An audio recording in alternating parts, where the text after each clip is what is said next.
And Because how you are anywhere is how you are everywhere. yes, So that same you shows up regardless of the situation, regardless of the regardless. person that's in front of you, the decision you have to make.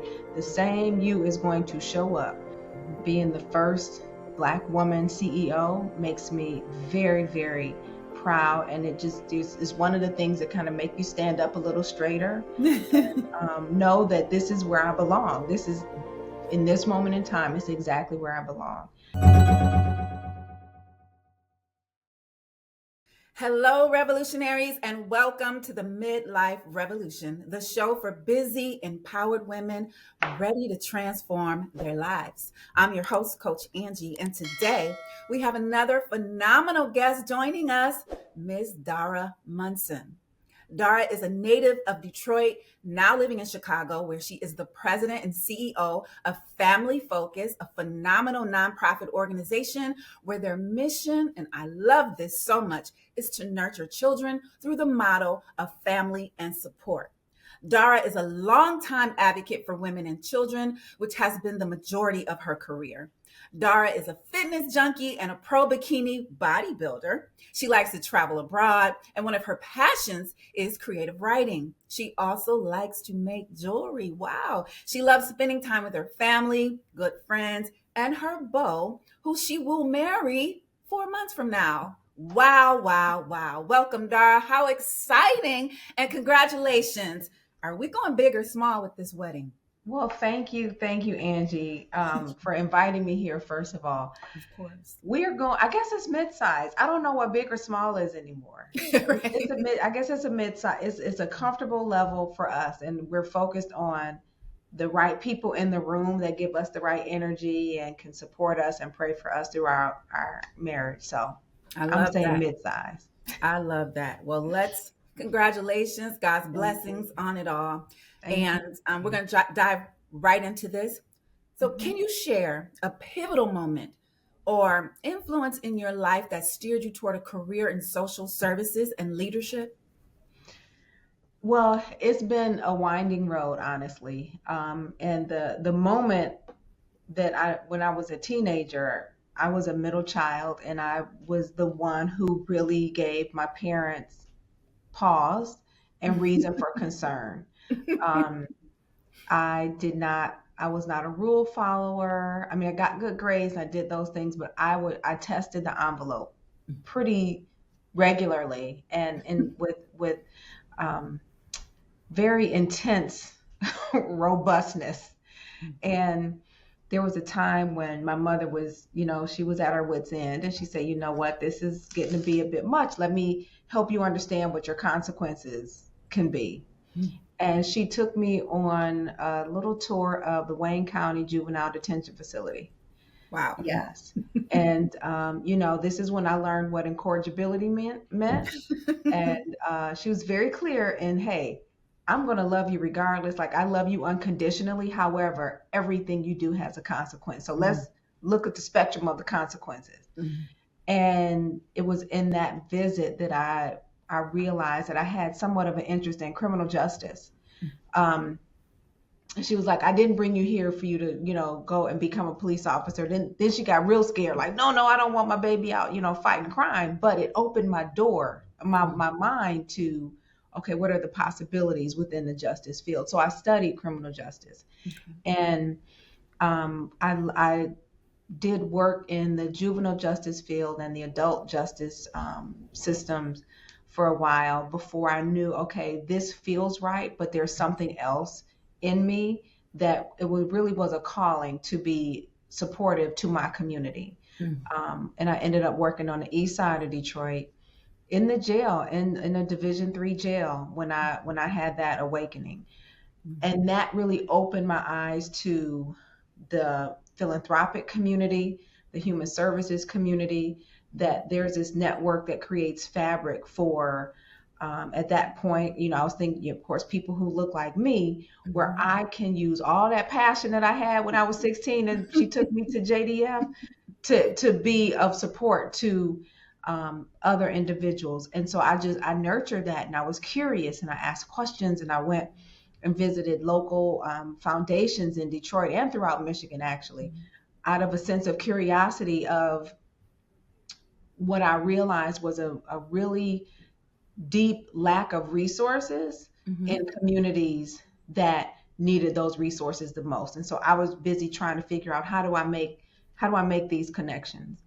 And being curious in that space just led me on a path of really, really amazing positions in the human services sector, Mm-hmm. and the opportunity to become president and CEO of Big Brothers Big Sisters of Metropolitan Detroit when I was only 31 years old. I had no clue about being CEO of anything, but that board took a chance on me, and I'm so glad they did, because it was the hardest and the best thing I could have done with my life at that time. So that was sort of the winding road that, was a start to get me where I am here in Chicago. I love it. And as we talk about the hardest point of your life, listen, you are a fitness enthusiast and pro bikini bodybuilder. Now, how do you integrate your commitment to health and wellness into your demanding role as a president and CEO? Well, I have you to thank for being the foundation of that, right? Yes, you, Coach Angie. Thank um, you. because I remember working out with you several times a week in Farmington Hills. When I forget which job I was at that time, and you would push me, and you would, nope, put those 5 pounds down. Nope, we're going with, you Mm-hmm. made me see things that I would not have otherwise seen. Oh, thank you. Um, and from that point, when I moved, and that was just before I moved to Chicago. So when I moved here, um, went through some personal changes, and I'm here for this job, but I'm here in Chicago. I don't really know anybody. I'm a transplant. My brother was here, but that was really it. And during the pandemic, actually, I stumbled upon a group of Black women working out outside, and I ran over to that gate like, who? I have found my people. Who are you? What are we doing here? Mm-hmm. And I have been a client, a participant, and now a professional team member with the Titanium Fit Booze, which is a group out of Fitness Boutique by Tiffany. Oh, nice. Um, but I manage all that. Listen, my work days are very, very long. Sometimes I have to put real strict boundaries on work and non-work activities because it can be all consuming. Mm-hmm. But we serve community, and that's what they deserve. Mm-hmm. At the same time, I know I have to figure out how I can serve in the best way. And so I decided years ago that I need to figure out what peak performance meant for me at work, Mm-hmm. and quickly realize that, the concept of mind, body, and spirit, there's a harmonization of that we just can't get away from. I see. So I am up at 4 a.m. every day, well, 5 days a week now, for strength training and cardio. I have a pretty serious meal plan. Believe it or not, I am a rule follower now, and on the things that I know I want to do when I want to see the right results. And so I have been coached through the understanding of why nutrition is so important, especially as we age, Yeah. especially as we think about what's coming, in hopefully 10, 15, 20, 30 years. Yeah. Um, so I've had to commit fitness and wellness, not just fitness, but wellness is a part of my life. And that means, I'm going to get my 8 hours of sleep. Like, Mm-hmm. I'm going to get that sleep, but that means I have to be up at 4 a.m. If I'm turning in or retiring at night at 8 o'clock, I am fine with that. And I just happen to have found a man who has the same work Excellent. ethic, and commitment to his wellness, that we're both up at that time in the morning. Mm-hmm. So I have just had to figure out how to harmonize it on it. Sometimes it means I've got to hit the gym later and finish cardio. Mm-hmm. That's what I have to do. I have shared this as far as it being my lifestyle with anybody who is close to me, who loves me. And that means, No, I'm not going out for dinner and drinks. And I cook and carry. I will travel with my food, because I don't want to be caught hangry. And then I don't want to have to eat something that's not on my meal plan. So it's a very, as you know, very strict, disciplined way of living. But what I've learned is the intentionality that I have learned through this wellness journey Mm-hmm. has spilled over into other areas of my life in a way that I didn't anticipate. Mm-hmm. And I appreciate it, and the goal, I have a goal of living better longer.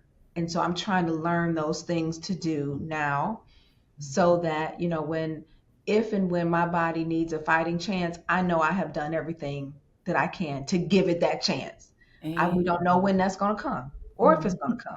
But what I will know is I'm going to be focusing on my muscle mass and my bone density and my balance and my core. And, I want to feel strong. Well, I am strong. Like I know that. And so I have to do all the things to stay that way. So it's a really serious harmonization of all the things that are priority, and also making time for like my family, right? People who I just want to be around good people. You are the prime example, because I know you remember my philosophy of revolutionize your mind. You are the prime Yes. example of someone whose mind is completely revolutionized, and you understand yourself. You've done the work on yourself. That is what I teach. You already know that. And I am so proud of you, Dara. I had to Thank say you, that. Coach I had to Angie. go outside of that and just say that I'm super proud of you for making sure you did the work. As Iyanla says, you Yeah, got to do the work, you and you've have to. done it, and it shows. And I'm so excited for you and your trajectory, just your health trajectory, your marriage, and everything. Because, like you said, every discipline falls into other areas of your life, and it creates a harmony. And that's so I love that. Absolutely. And Because I how want you are anywhere is how you are everywhere. So yes, that same you shows up regardless of the situation, regardless of the regardless. person that's in front of you, the decision you have to make. The same you is going to show up. And That's so how do I create the space for the best me to right. show up? And I don't get it right all the time. Like Of course. I've had accountability partners that have to say, girl, I had some chips today. Yeah. It was not on my meal plan, but Mhm. but you just have to create that space Mhm. around you. And I felt like there was a time that, coming up into my 50s, that I was like, I have to figure out how to love myself from the inside out. Like that, I Yeah. have to love me on the inside. Yeah. And so that means I have to make some sacrifices, and Mhm. I have to be good with that. Yeah. So yeah. I love it. Love it so much. So I want to move into you making history as the first African American president and CEO of Family Focus. So, what challenges have you faced, and how have you worked to overcome them? Oh, let me, pick a challenge that I have faced quite a few. Um, and I have to say, I think, being from Detroit Mhm. has given me just a level of grit that I wouldn't have gotten any place else, right? Yeah. Being newish in Chicago when I first moved here, the biggest thing I merged two organizations. So I came here to run Chicago Child Care Society, Mhm. and then there was an opportunity that I saw to merge Chicago Child Care Society with Family Focus. Okay. My original organization, Chicago Child Care Society, was founded in 1849. So we're the oldest social service organization in the state of Illinois. So for the board to even trust me to run that organization was massive. Mhm. And then here I come talking about, oh, there's a merger opportunity. I have never I keep doing these things that I've never been trained to do or thought about doing. I have never led a merger, but it felt right. Like, so I Mhm. would always pray, okay, God, if I'm on the right path, just keep giving me confirmation. Yeah. Keep giving me confirmation. And then I will just keep taking the next right step. The exercise of leading a merger is massive in and of itself, Mhm. but it happened during the pandemic. So we started pre-pandemic, and then we're in the thick of it during the pandemic. That part almost took me out. because the the sheer will to continue to do something that you have never done, that you have to dig so deep and understand the things that you don't know, is already a massive feat. But to do that in a position where you are literally every decision affects somebody's life, and Mhm. it's either a team member or the community that we serve, I took very, very seriously, and it really took everything in me to go to take care of myself during the pandemic. Again, I'm in Chicago. Mhm. I've got colleagues, I know folks, but I had never until that time lived alone, and then we're here in isolation, and it was just it took. I don't know how I made it through some days. I have Mhm. a a spiritual coach who Mhm. she would Zoom in with me on Sundays, and we would just kind of talk through. It was very therapeutic for me. Yeah. Talk through what I was thinking about, what I was dealing with. You know, she talked me through ways to ritualize my day because I Mhm. tend to take on a lot of energy. So we talked about how do you, you know, when you at the end of the day, how do you sunset that day for yourself? Like she gave me rituals and things to tap into, so I could have my own little toolkit, um, Mhm. so I could stay sane and again operate at peak performance because I'm trying to lead this merger of these multi-million dollar organizations. Um, and so that was, I would say, the biggest challenge of my career to date, merging these two organizations. It was a historic merger. It finally closed in January of 2021. Mhm. And today we have over 400 team members. We serve 2,500 square miles Mhm. in Chicago and around Chicago. Mhm. And we serve 20,000 individuals every year through early childhood education, youth development, and family support. And so this is a position I never would have thought that I would, you know, land in, and it's given me opportunities to meet and connect and co-create policy throughout the state of Illinois, throughout the city of Chicago, work with leaders and individuals that I never would have guessed. Mhm. But it goes back to me trusting God and trusting the process, which Mhm. again, how you are anywhere is how you are everywhere. That's right. Everything I do, that's a big thing that Mhm. feels much like it's really outside of me. I have to trust the process. And Yes. um, so that was a biggie. That was a doozy. I need to write about it because there's so much more detail as you might imagine Mhm. Of course. under that experience. Mhm. Um, but it was a big one. And I'm so glad that we pushed through, that we persisted, especially in today's political climate. I'm so happy to have the organization that I do and the partnerships that we have and the Mhm. board of directors that we have. An amazing all female executive team. I mean, they are just outstanding. I love it. So as much as it was very, very hard and in some cases heartbreaking, and I couldn't stop working. You know, we're at home, but I could not stop. Mhm. It was all worth every sleepless night, every tear that I cried, every outreach I had to call on somebody and say I need you to, you know, send me some good energy or pray for me or, you know, can we Zoom because I'm alone and Yeah. I'm trying to figure this thing out. Mhm. But on the other side of it, Family Focus today, being the first Black woman CEO makes me very, very proud. And it just is one of the things that kind of make you stand up a little straighter and know that this is where I belong. This is in this moment in time, it's exactly where I belong. And Love it. I love my team members. We Mhm. have 400 amazing killer team members doing everything they can to be of support for our community. So Mhm. that was the biggie. I love it. And speaking of your 400 team members and just even women and young women watching this, mentorship Hmm. is crucial in professional growth. And I can see that they're all looking at you as a mentor because I am right now. How have mentors impact your journey and how do you approach mentoring others within your organization? Well, it's I think mentorship, the idea of it ebbs and flows. So there was a time early in my career when I thought, okay, I have to have mentor. I can only have mentors who look like me. So I got to seek out Black women. Mhm. And to a degree, yes, you do. You need to have a space, a circle, a group of Black women, Mhm. or however you identify, so that for hopefully, they're truth tellers and they can tell you, okay, no, Dar, you need to pull your coattail on this one. You're a little off base, Mhm. and not just confirm all the time that I'm right. Nope, tell me when I'm not right. So there is a space, and of course, there is a sisterhood among Black women. So Mhm. that was my first idea as far as professional mentors.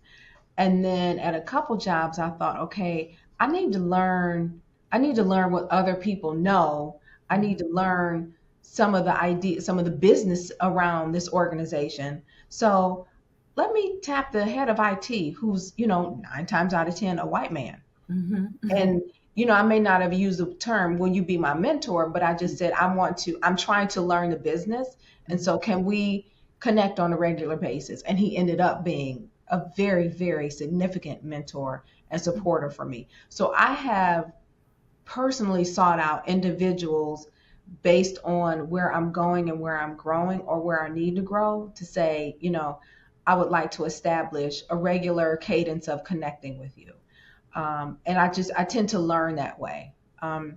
But as far as being a mentor, you know, I first took on the role of mentor in an official capacity before I became president and CEO of Big Brothers Big Sisters. I Mhm. became a mentor. And I was a mentor to that first young lady and 4 other young ladies for 20 consecutive years. And there has never, and that's one-on-one mentoring. I'm going to pick you up from school Friday. We're going here. I'm going to Mhm. get you ready for prom. Like all of that, Mhm. literally like a big sister. Mhm. Um, and that has been the most meaningful relationship that I've had with a young person outside of those in my family, Of course. that I could have ever thought of or created. And now that I'm here in Chicago, I've continued to do that, but in different ways. I've mentored young professionals. I currently mentor in a cohort model. So I have 2 mentees in a cohort, a professional cohort. So I try to ensure, and I got this from my mother, Mhm. that I'm always sharing what I know with somebody else who they may be younger. Sometimes mentors are not, it's not an older mentor and a younger mentee. Sometimes Right. it's the other way around. Yeah. So I think mentoring is just your ability and interest in supporting another person's dream or their goals. And if I have information that I think would be beneficial or somebody else thinks would be beneficial that I Mhm. may not even know I'm impacting, Mhm. I am all for supporting that person.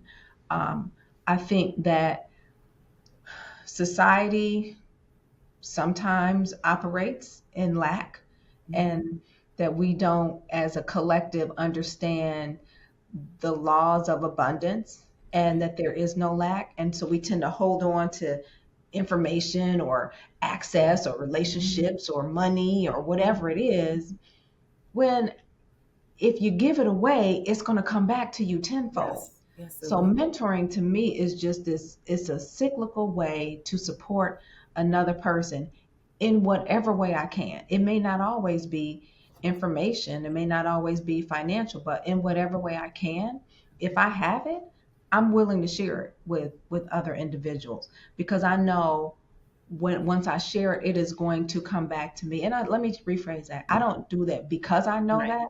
Right. I just know it. Right. And so because I know it, I don't have to hoard relationships. Somebody need to meet somebody I know, absolutely. I will make the connection. Now what you do with it is up to you, right?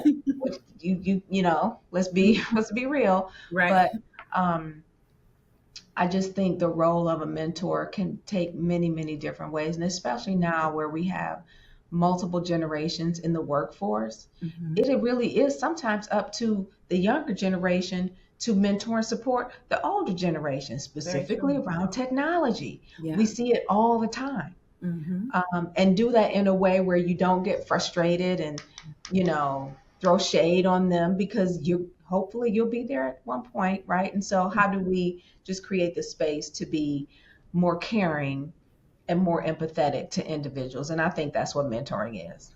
I love it. Yes, yes, yes. We have to mentor and we have to be mentored. So, Yes. yes, I love it. And your work focuses on nurturing children through Mhm. family and support. So, how do you see the role of community-based initiatives in enhancing the well-being of women and families?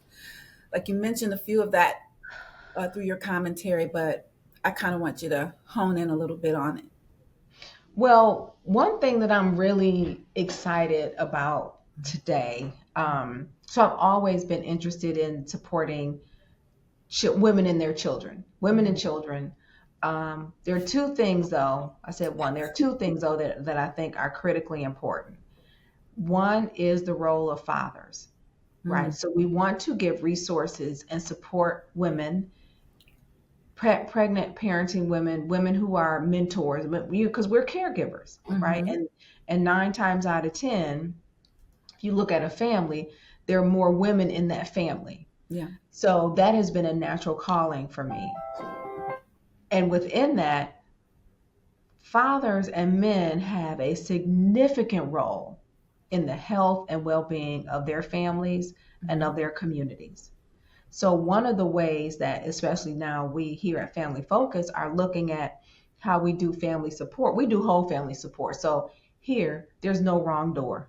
Right. There's no wrong door at Family Focus. Whatever program you say, I need this, okay, come on in. But we're also going to talk to you about these other 5 things that we know make up a strong family.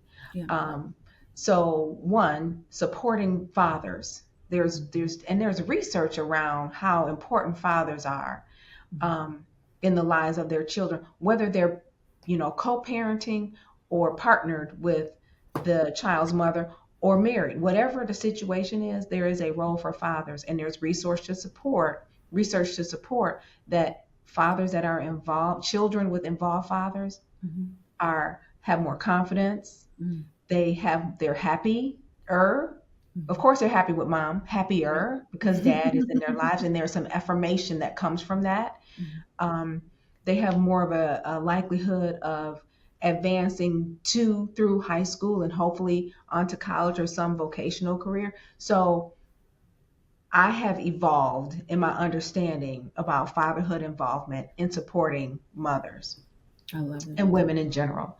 Mm-hmm. Um, and the other thing is fathers need their children too. Yeah. They need their, as much as that child needs his or her dad, that father needs that child in their life Mm-hmm. for their own, like, where are you going to get motivation to be a better person if you don't get it from your child? So that's one. The other is really really honing in on our prenatal services and doula services, Mm-hmm. um, and helping mostly Black and Brown mothers understand what it means to advocate for themselves and to have an advocate through a doula. Mm-hmm. And this one is very personal to me because when I, so my daughter Taylor is now 26. When I was in labor with Taylor, I ended up in labor for, I don't even know how long, a ridiculous amount of time. But she was 9 pounds 6 ounces. Mm. She's a really, really, really big baby. Mhm. I was 118 pounds pre-pregnancy. Here I am now carrying a 9 pound 6 ounce baby. So I had actually gone up to close to 180 pounds. So I had gained an unhealthy amount of Mhm. weight. Mhm. And it wasn't all baby. I ended up being, having preeclampsia. Mm. I was planning to have a natural delivery, and the combination of me being small, her being big, them giving me Pitocin to speed up the delivery, Yeah. just created a storm where I had to have an emergency cesarean section. Mm. And I got really, really sick after that delivery, after delivering her, because I lost too much blood. Mm. And the hospital miscounted the number of sponges. So they miscounted how much blood I had actually lost. Wow. And I ended up in recovery. And when my mother came into recovery, she went back to the doctors and said, do you all know how sick? She just looked at me for the first time and said, my child is very sick. Something is terribly wrong. And believe it or not, Angie, my body had gone into shock and my organs started to shut down, and I Oh my had to have a God. blood transfusion. It was very, very traumatic experience for Oh, my family. I was knocked out. I didn't know what was going on. yeah. Um, I am told, I kept asking, can I hold the baby? Where's my baby? I want to hold my baby. And they wouldn't let me hold the baby. So my family knew, okay, this is really not right. So I ended up having to have a blood transfusion. It was a very traumatic experience. Um, I did not actually, I was not conscious and didn't hold Taylor for like 3 days. And even after that, I ended up having tachycardia, so a really, really rapid Yeah. heartbeat for a long time, and they couldn't figure out what was wrong, which is why I only have one child, because I said, I'm not going through that again. Right. So all that to say, had I not had the advocate of my mother and her knowing, I might not be here today.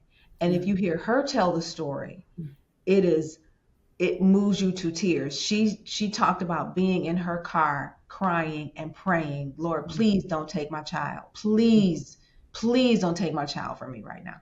So we know that we need, especially Black mothers, to experience healthy births, healthy deliveries, and for Black babies to experience healthy births and to make it past the first year of life beyond the numbers that they currently do.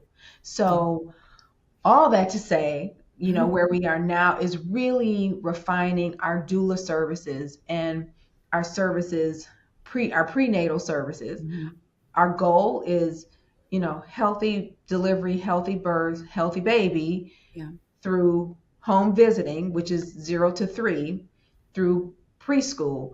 So in those earliest years, we are giving every child the best possible opportunity for a healthy childhood, because their brains are developing. You know this. You saw your son. When he was a little one, he probably had all the questions and all the. And you're like, okay, honey, but we want that because their Yeah. brains are developing, and we Yeah. help parents understand how to create the environment in their home, whether it's a 1-bedroom apartment, a studio, 5-bedroom, whatever it is.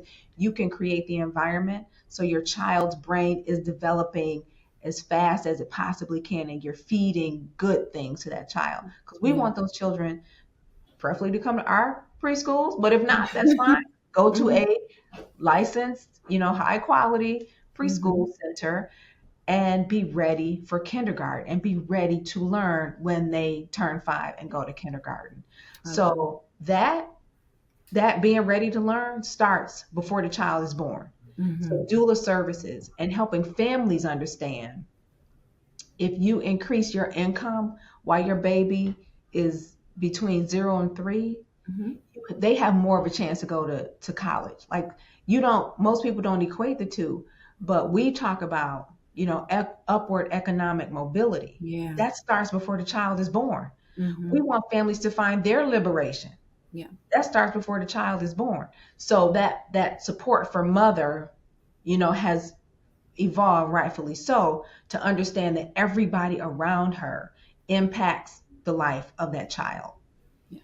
That was a long answer. That's okay. I am so grateful that it was a long answer because I got a lot of great information, and so did my audience. And I kind of want to take it back to when you were speaking about the men, because they get hugely overlooked Yep. in this whole grand scheme of things, right? And I don't know if you know, I have a nonprofit, and it focuses on the family holistically. It aligns a lot of things that we're Yes. doing are aligning. Like, I'm like, oh my God, including being the middle child I was in a lot of trouble, but just the creative mind and all of that. But Yes.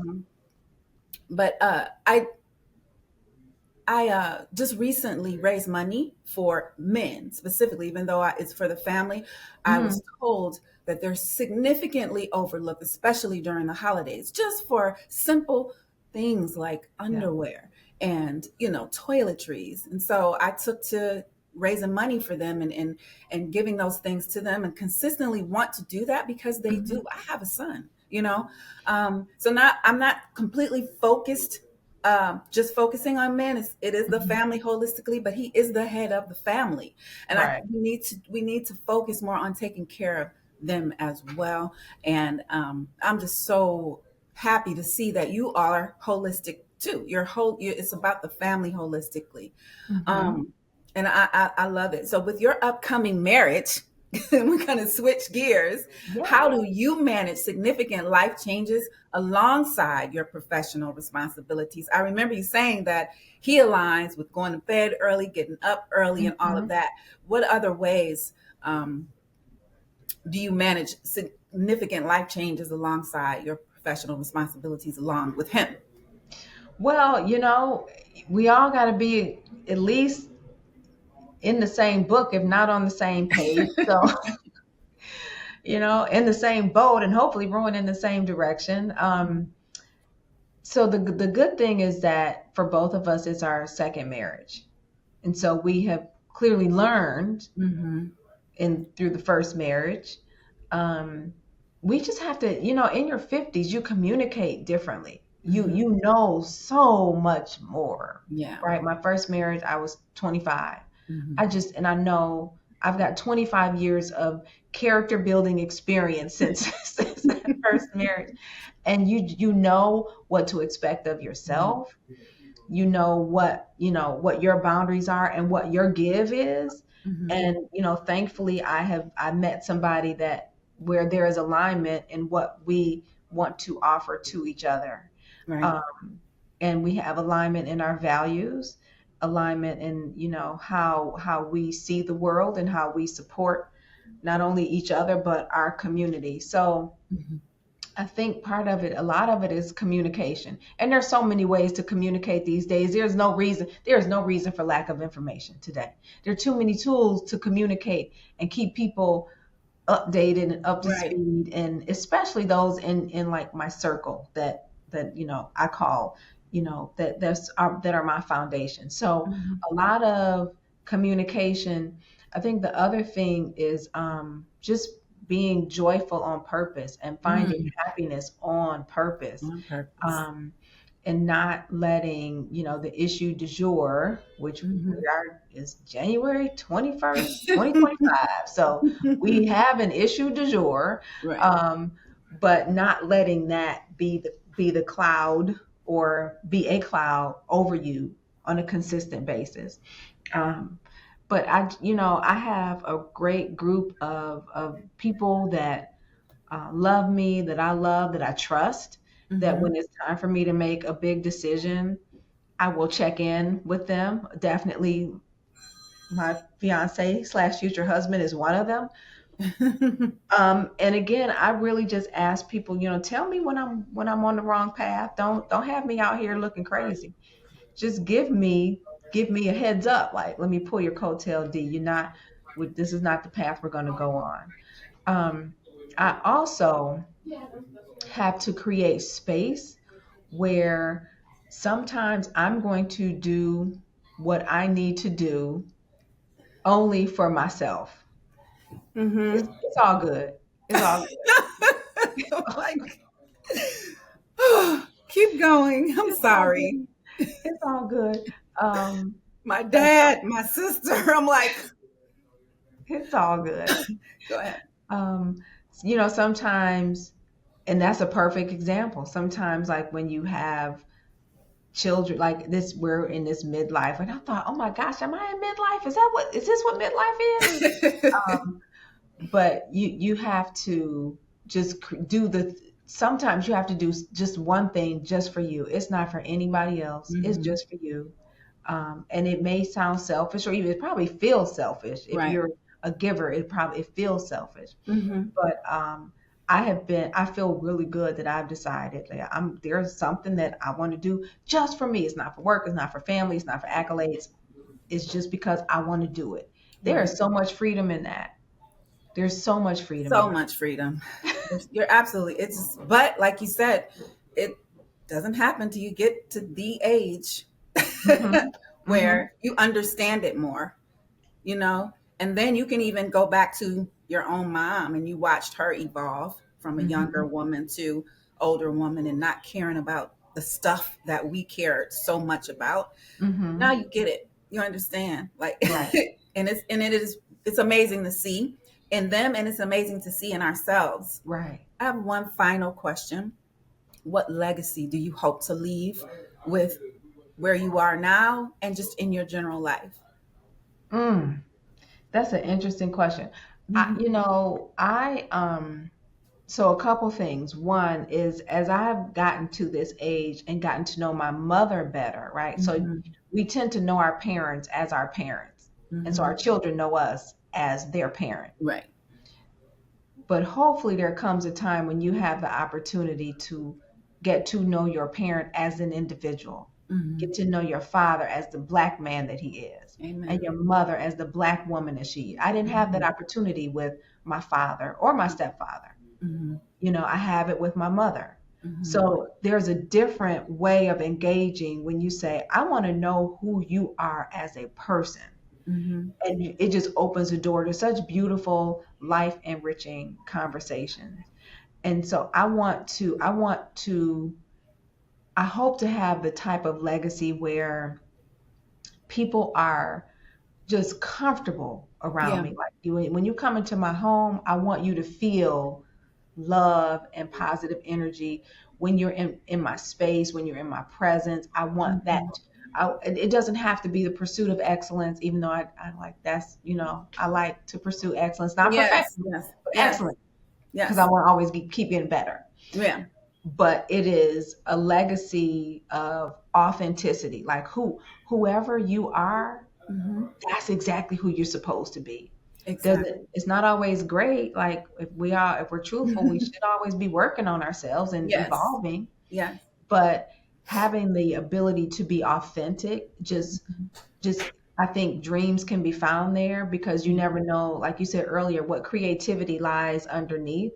So I Mhm. kind of feel like there's always a hum that's underneath the surface. Like Yeah. how are we letting people get to know what's under that surface? Yeah. Um, and so I don't often think about my legacy, but I'm glad you asked it because I should, because I want to live intentionally and I want to live Yeah. on purpose. Mhm. Um, and I try to do that, but I haven't thought about it in a way from the perspective of legacy. Yeah. Um, but You're that's really, definitely living it.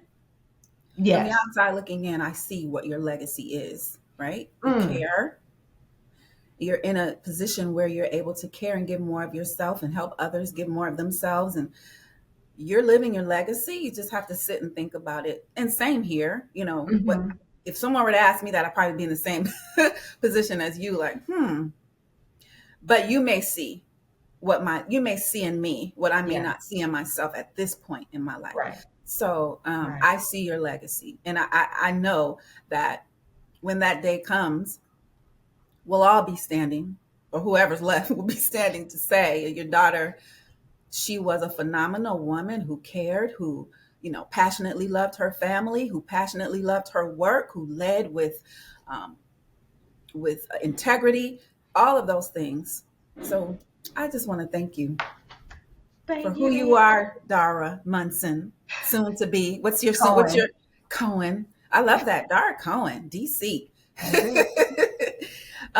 Thank you for joining me. Thank you for taking the time out of your busy, busy schedule as the president and CEO. I appreciate you. I Thank hope to you. have you back soon in my next go around, Hmm. and I want you to enjoy your day. Thank you, Angie. I appreciate you. Thank you.